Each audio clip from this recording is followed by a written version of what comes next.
Hello, everyone. Thanks for joining us for the TGP info session. We'll be diving into sustainability in Peru with our TGP Peru professor, Oscar Ortega. My name is Lauren Hamilton, and I am the Student Success Coordinator here at the Green Program. We are streaming from you live from Philadelphia, and then we're also in Cusco, Peru. We also have Caitlin, our Director of Content Strategy, assisting on the chat bar that you'll see on the right, and she'll be fielding any of your questions as well as answering them on the chat bar, and then also collecting them for our larger Q&A at the end of the session. And at the end of the session, we'll also be revealing a special deal for students that have not applied to a program yet. So stay tuned for that at the end of the session. So if you're not familiar with the Green Program, we provide short-term education abroad programs with topics focusing on sustainability. All of our programs align directly with the UN Sustainable Development Goals. We currently travel to Iceland with a focus on renewable energy and sustainability, to Japan with a focus on disaster mitigation and nuclear renewable transitions, and then also in Peru with a focus on water resource management and sustainable practices. All of our programs are designed to go beyond the traditional classroom environment and provide students with a hands-on learning experience in a new culture and in a new landscape. So we'd love to get to know you as well. So if you want to introduce yourself, tell us maybe where you're from, what your major is, we'd love to hear from you. And you also may see a pup running around, Onyx. So if you see a dog running behind me, don't be afraid. I know she's there. And we'll get started. Something that's really special, we get to work with leading professionals and professors in all of our destinations, including Professor Ortega, who is here with us on our call. So we'll get started with the good stuff of the session. Professor Ortega, can you tell us a little bit about yourself, where you're from, and maybe what you studied in school? Sure. Hi, Lauren, and welcome, everyone. First of all, my name is Oscar Ortega. I'm a university professor. I graduated from the National University here in Cusco, Peru. I studied agronomy, while my main focus of studies have been agriculture. Why I joined this program or this field, because I very little, I'm just joining my father on his field trips at the university. So pretty much I was born into the environment, nature, and just naturally just fell in love with it. So I pursued this career. I create this awesome potato variety that will fix every single problem that we have out there. Well, we know it's not as simple as that. So when I graduated from the National University, I to the US, to UC Davis. I did my master's in agronomy and horticulture. I studied these Andean tubers, right, that had like some medicine. Also are very when it comes to just cultural diversity in those rural areas. So when I got back, like 5 years later, after completing my master's, required by our scholarship to come back and work with Andean communities for at least 2 years. And that's when I realized that the problem was way bigger than just low yields. I saw that there was malnutrition, there was lack of education, there was water scarcity, there was like plenty of other problems that our people were going through. So that's when I just got into sustainability.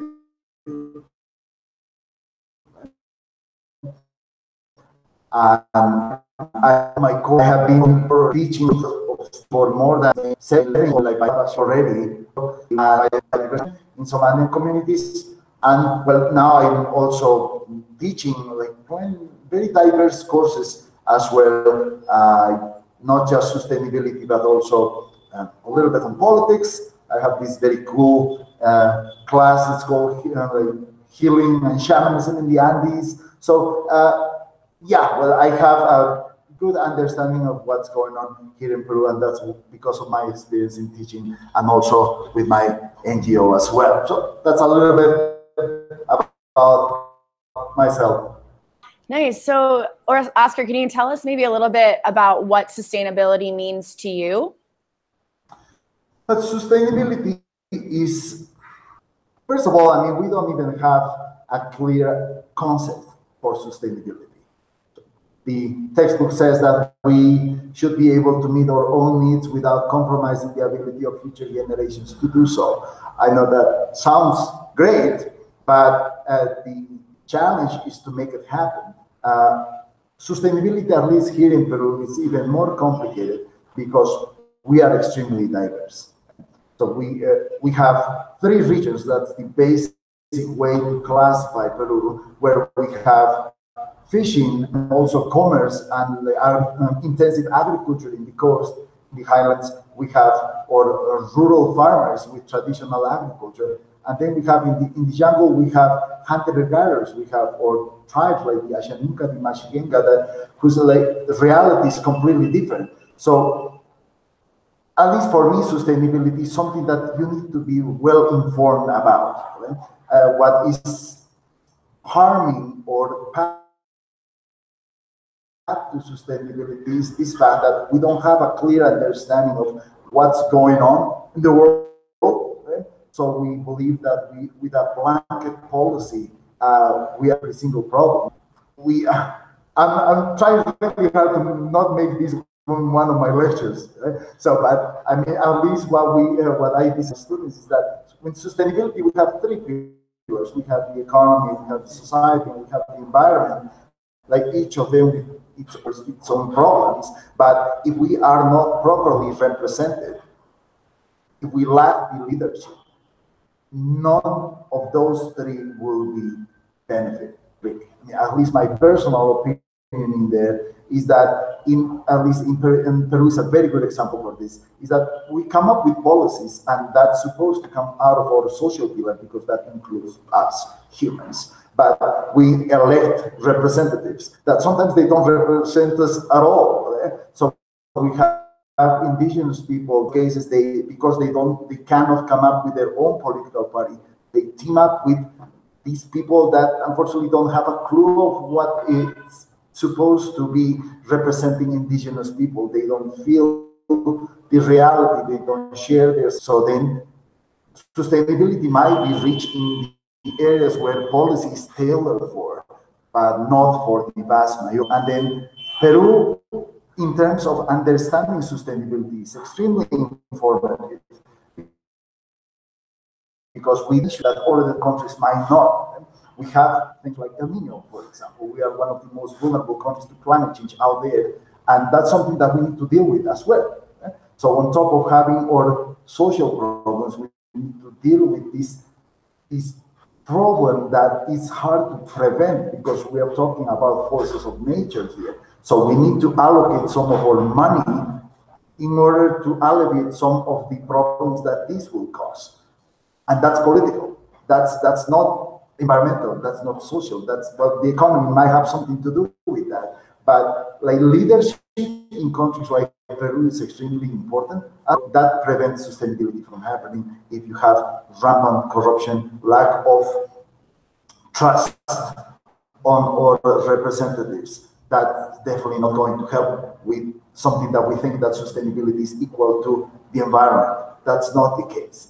Sustainability, in my personal opinion, sustainability is not asking humanity to go back into a cave and forget about laptops, electricity, and things like that.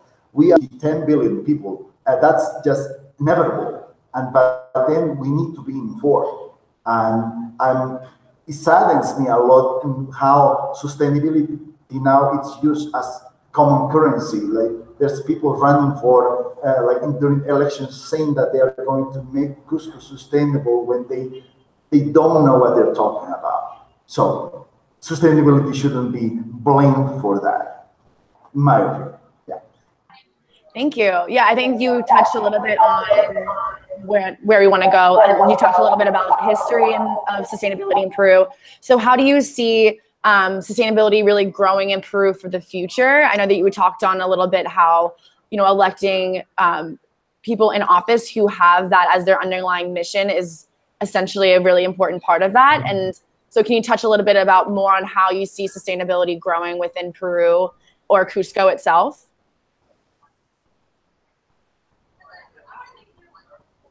Did you hear?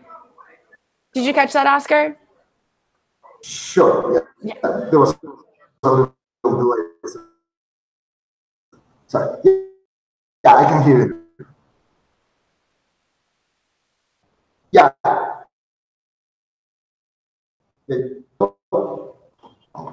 Hello? Hello? Hello? Hey, Oscar, it's all good. We can hear you. Go ahead. Okay, Yes. now it's fine. All's good. Okay, so you were asking about the future of sustainability here in Peru. Sure. Yeah. Well, our main, first of all, Peru has just what we call PBI, right? So it's Producto Bruto Interno. So that means that we have a GDP. So we produce most of our resources locally. We don't have a GNP. So we don't have enough money to invest in other countries.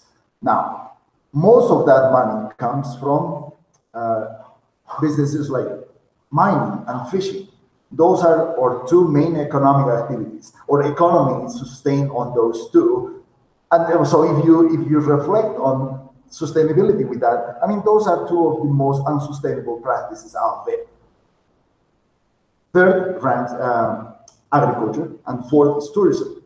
So now I know that like mining is bringing up a lot of problems, but in Peru we have two types of mining. We have illegal mining, which is like big companies that run their own problem or problems on their own. We have illegal mining, right? So we will need to come up with a separate policy just for specifically that. Then we have fishing.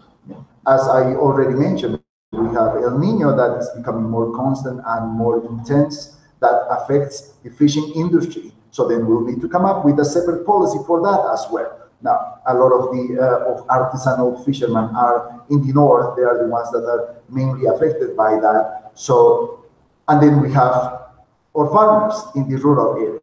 Their reality is different as well. There are some areas where when El Nino happens, we have intense rainfall that affects them. We have the fungi like the lake blight, for example, that affects them when things get really warm and really humid. And then we have also areas that get extreme drought just because of the same event, which is El Nino. And then in the jungle, well, it's not that affected, even though like some years ago the Amazon grew some meters and flooded the Iquitos department completely. So what I'm trying to get at in here is that the future of sustainability here in Peru needs to be tailored based on the realities of all these places. Tourism in Peru has been here like since the beginning. Like we are probably, hopefully, like everyone knows that we are very interested in, like, but Peru is Machu Picchu, but it's other things as well. There's plenty of things to visit. And the government is trying to promote other places of interest as well to get like more revenue out of it. But if it's not properly implemented, it will cause the same problems as fishing, the same problems as mining, the same problems as intensive agriculture. We used to sustain our population back with the Incas with potato, corn, but now we are cultivating barley, like sugarcane, things that are more like for the big industry. I mean, nothing against that. I mean, we have the ecological diversity to cultivate plenty of things, but sometimes when our policies are driven by the market is when things fail. It should be the other way around. We should tailor our policies based on the impact on the environment, based on the impact to the people, not necessarily who makes the best profit. I usually visit the jungle with my students at the beginning of the year. We spend a week there, like visiting the jungle. And well, this last time that I was there in January, we saw some lodges that were being built, but they were not using like local material. They were just blocks of concrete in there. So those are the things that scare me. I think that a tour agency could be as damaging as a mining company if they just do it because of the profit and not necessarily thinking about the impact that it will cause. So to your question, Lauren, like what's the future of sustainability in Peru? And it all depends. We have plenty of them, not on all people. We cannot overgeneralize that all Peruvians are corrupt just because we sometimes poorly elect our representatives. We cannot blame it on the economy because we have plenty of resources to boom. But if we lack the leadership, that's equal to come up with sustainability. We don't have that. I think I still have hope that somehow we Peruvians will come up with something that will benefit everyone. But sustainability is a process, and we have to be patient. Yeah. Well, I think that you kind of go right into my next question for you, in that you said that tourism is one of the fourth largest industries in Peru. So how do you see study abroad as a way to help promote a sustainable tourism market in Peru? Because I know that you do work with a lot of, with study abroad specifically. No. Well, first of all, I mean, I think tourism is obviously that's what we do it for, but tourism learning also. So, I mean, it's just natural that if we have students coming to Peru, they are in the process of learning new things. So that's what I want our program, and also about my foreign students that come here and learn about things because they're open to learn about everything that Peru means. So it's not just about. I mean, nothing against like regular tourists. Please don't get me wrong. I mean, I love them the same. A lot of benefit to our country, but service learning and study abroad, it's something that can make tourism sustainable. Right? Because just imagine if you have an student, an anthropologist or an archaeologist that comes in here, who will be more respectful towards these archaeological remains that they are going to. There's definitely something there to the experience, not just of the visitor, but also the experience of the host. I think tourism needs to try thing. That's the beauty of it. I mean, we can learn culture. We cannot just take a postcard and then just keep it there in the drawer. We just learn. We have experiences, and then if you have service learning attached to that, there's plenty of people out there that it's not enough for them to just donate money. They want to be part of the change. They want to come in here, and instead of giving money to install an irrigation system, they want to do it themselves. So I think that's the type of tourism that we don't need just here in Peru. We need that type of tourism everywhere that will just bring us closer. So how did you get involved in the green program, and how has your experience been with TGP students over the years? Well, I remember I was teaching my biodiversity class, and then, I got pleasantly interrupted by Melissa and Adam back then. They walked into my class, and, they just wanted to observe my class. So I just gave my class naturally. And then when I was done, they talked with me and said, well, we have this idea that you will be teaching something that these students don't know about at the beginning. Say, okay, that sounds kind of weird, but I say that's part of the program. That's part of the idea. Take them outside of the comfort zone, so then they will be open enough to learn about different things. And that's really what caught me back then. I was thrilled to do it, and in part because I have many students. I teach pretty much all here, but this program is special.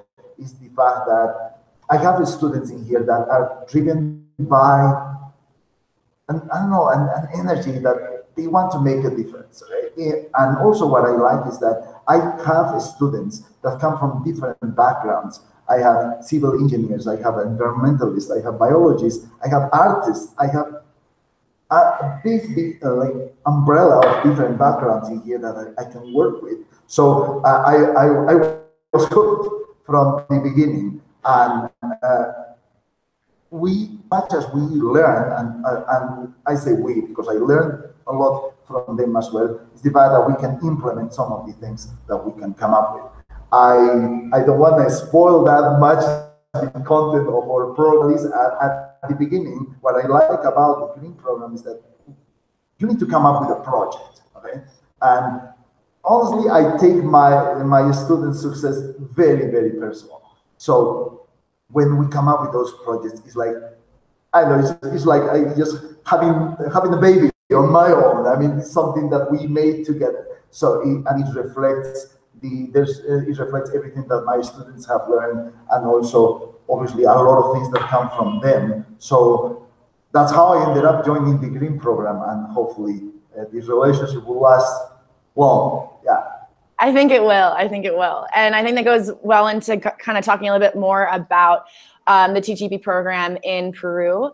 So just for the listeners to get a little debrief, our program in Peru focuses on water resource management and sustainable practices. So students not only get an opportunity to dig into discussions from water consumption and management to Peru geology and water usage, but they also get to go and visit ancient agricultural sites and have an opportunity to go into exclusive facility tours. So Oscar, I think it'd be great if you could tell us maybe what a typical class time or a typical day looks like for a student in Peru, and maybe what you hope a student gets out of the course itself.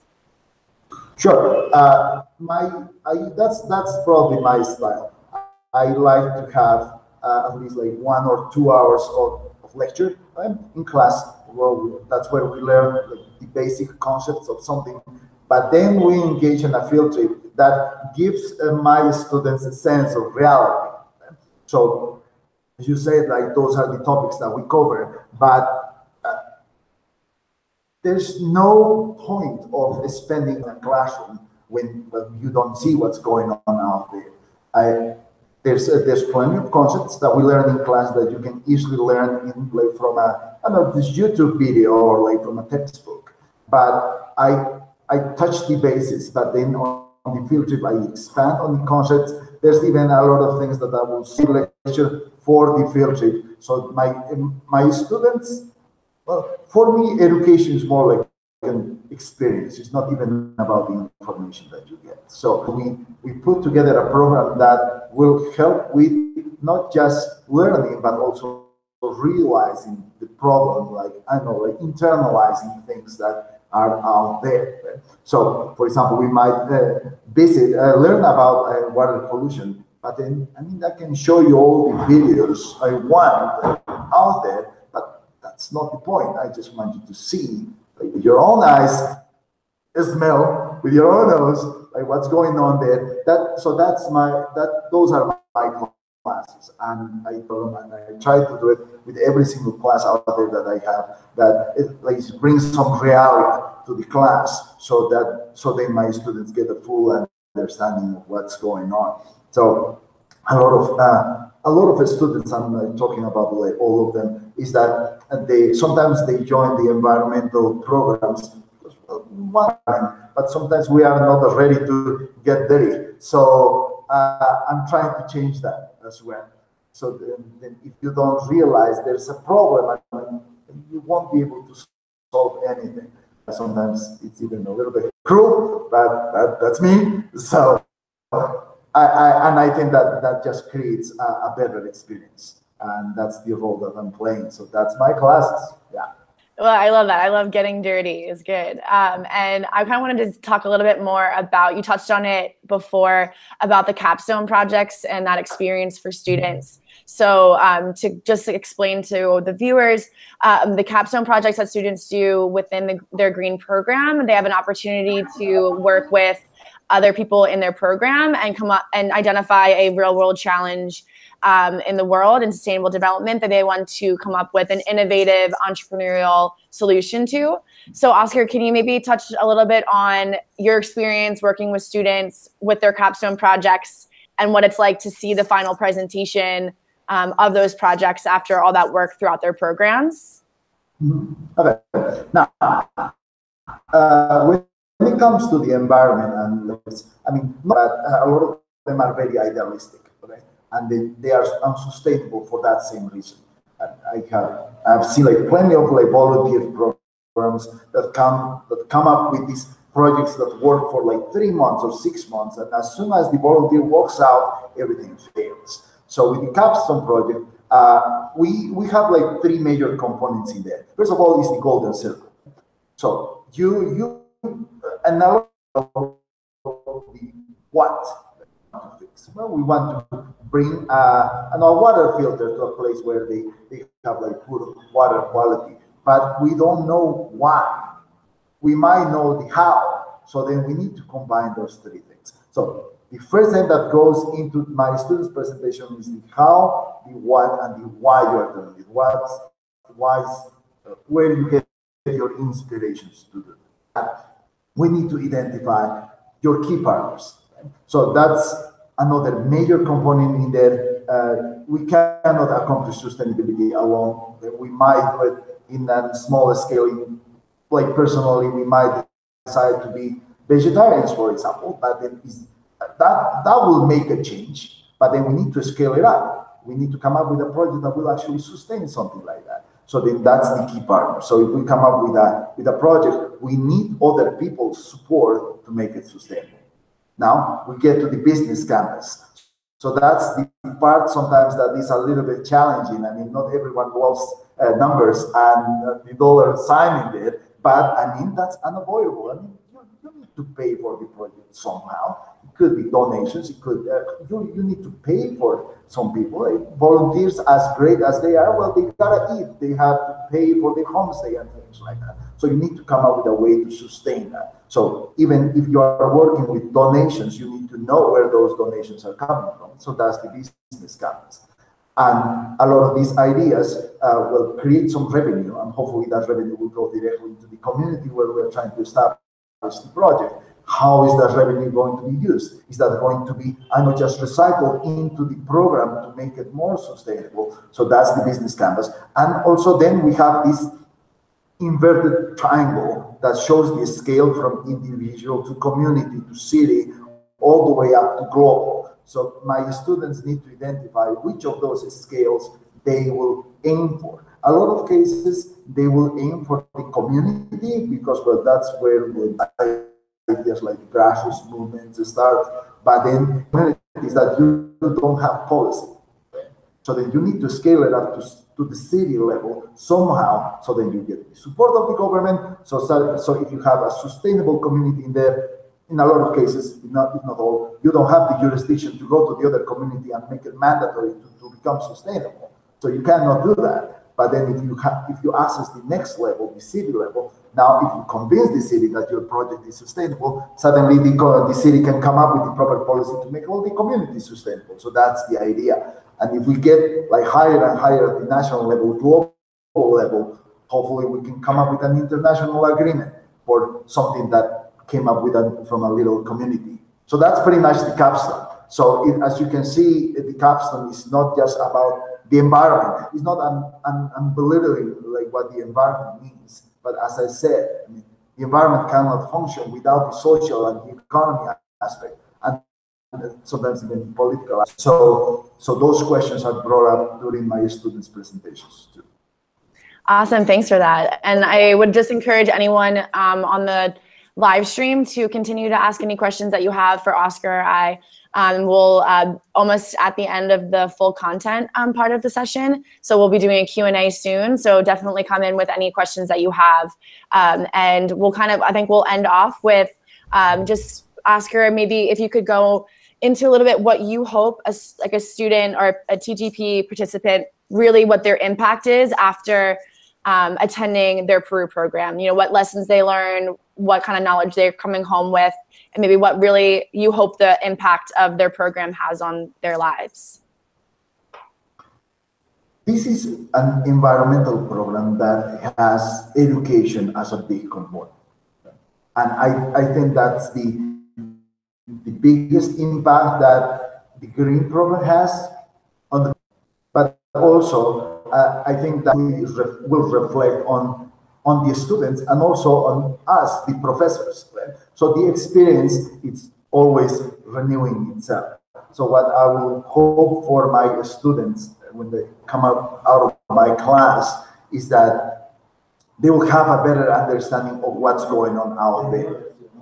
For a long time, like environmentalism has been seen as something I don't know, for hippies or things like that. We gotta stop that somehow. We have to show that just caring about the environment is not just I don't know, something unrealistic and just out of a dream. So my students here, they learn about the environment, but they learn about the environment in like a tangible way.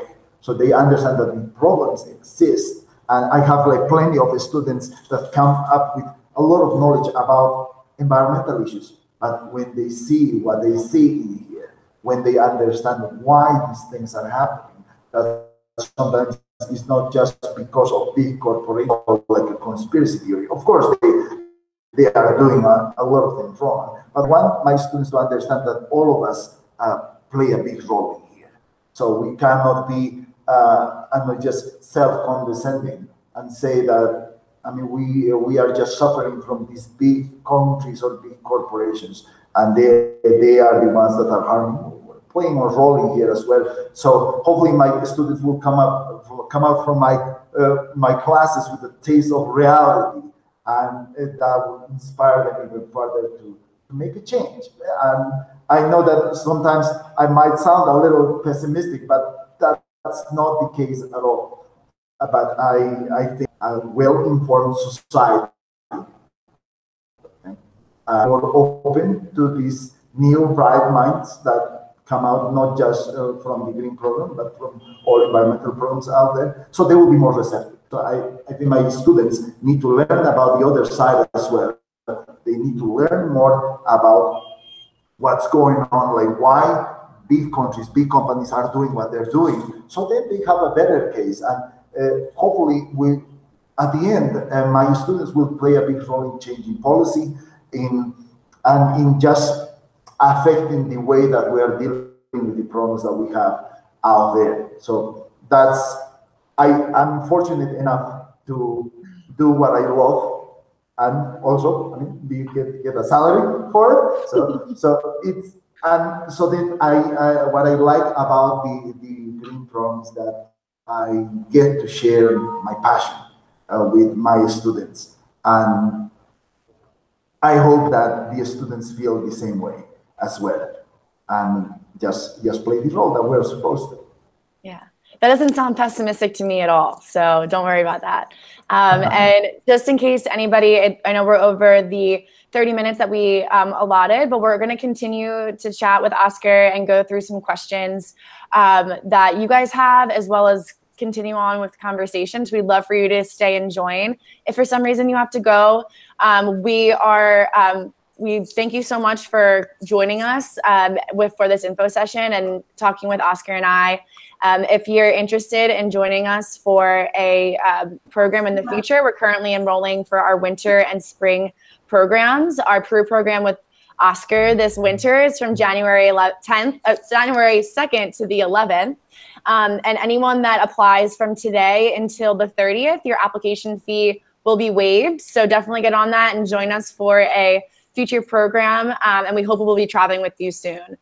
So for any reason you have to go, thanks so much for joining us. And then we'll get into some Q&As right now. So Oscar, is that good for you? Do you have any parting words for anyone that maybe has to go right now? Okay. No problem at all. Okay. Yeah, that's good with me. Great. Okay. So let's go into some questions. I think we have one from Abigail. Abigail wants to know about any research or articles you may recommend or that you have been involved with.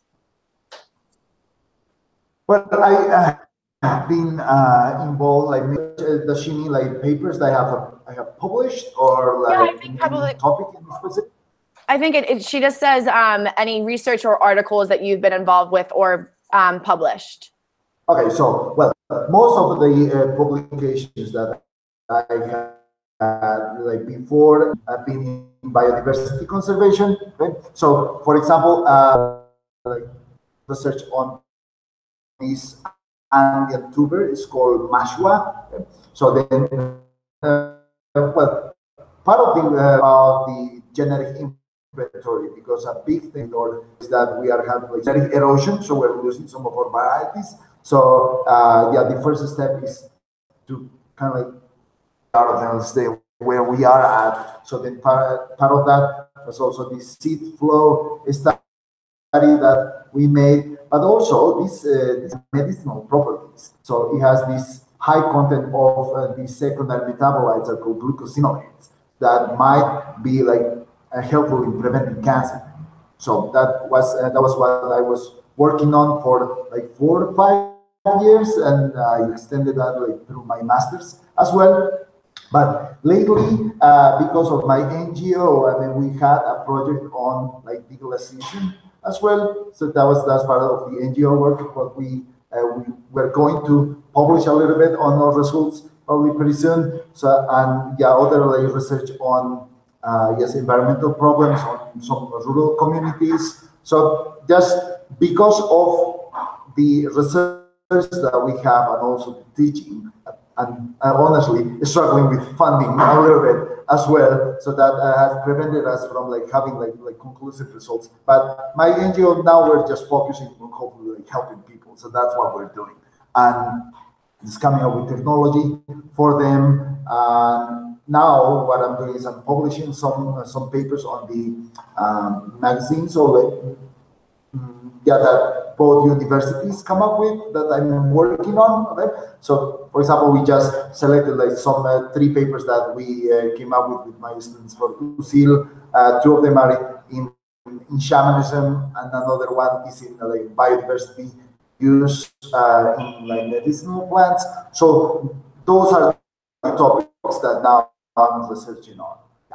Wonderful, great.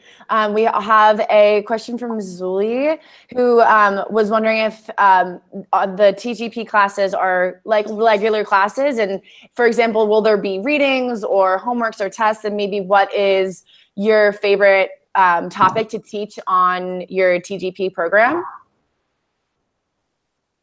Now, this is a program, it's like 9-10 days. So what I try to do is plenty of resources as part of my classes, so then my students will focus more on their capstone projects. Okay? So then if they need sources for their projects, that's when I provide some material. There will be like some topics where it needs for this. So then that's why at least like the first day of classes, I try to get a good grasp of like the students that are joining the program. So then I will just add more information if I feel that's needed. But then, like readings, no, not like papers to read or something like that. I make sure that those concepts are covered in both and also in the field trips. Great, thank you. I think we have a personal question from Caitlin and I. So what is it like for you to work with students from all over the world? Since we do get students that are coming from, we get applications from over 70 different countries and 470 different universities. So what is it like for you to work with students from all over the world? Well, I mean, first of all, a great asset for me because I learn a lot about them. As I said, this like not just sustainability, but plenty of other topics are part of a process. So the more I like different cultures, the better for me. I'm lucky enough to teach things that are very controversial to a certain extent. So just sharing opinions in my classroom is very, very normal. We have just different takes on things. Even though obviously I have my own opinion about things, but part of my role in my classroom is to be as unbiased as possible. So that my students are free to say whatever they want as soon as it's civilized. So if we share our cultures, we share our experiences, obviously always on the respectful way. So I have students from different countries, all of them with their own understanding of what's going on. And we learn about like what the US is doing about sustainability with our own opinions about that. What Peru is doing, I had from Venezuela, the students from Latin America as well. I have also my own Peruvian students here that they have their own take of what's going on. So for me, it's a privilege, right? but it's also a challenge because I have to keep up with all the information that they bring up to me, but I take that as really more like a privilege than a problem. So couldn't be happier with what I do. Wonderful. Okay, thank you so much, Oscar. I think that is it on our questions for now. But if anybody has any questions after this, you can feel free to email Caitlin and and I think that we'd be happy to pass along the questions to Oscar as well. And thank you so much again for joining us. Oscar, do you have any parting words that you want to give to the listeners? Well, just be patient with what we are trying to accomplish here. I think the green program is a great option for all of you that are interested in sustainability, because you have to learn about sustainability where the problems are. Right? So there's no other way around. So then, like Peru, hopefully will get better in terms of like an educational experience. It's a great place to start. If the way that the green program is framed, it helps with not just in learning, but also enjoying your experience in a different country. Okay? For a lot of you, probably this will be the first time that you go abroad, but you'll be in very good hands when it comes to visiting, and you'll be in my hands as well as a student. So I'll take good care of you. Good. Yeah, I have no doubt that they'll feel right at home with you. And so thank you so much, Oscar, and everyone that's listening. We'll also be following up with this broadcast with all of you guys after the session. So stay tuned for that. And then if you have any questions, please feel free to reach out to us. We're happy to help. And we hope to see you soon on a green program. But have a great night, everyone, or day, whatever time zone it is where you are. And we hope to see you soon. Bye.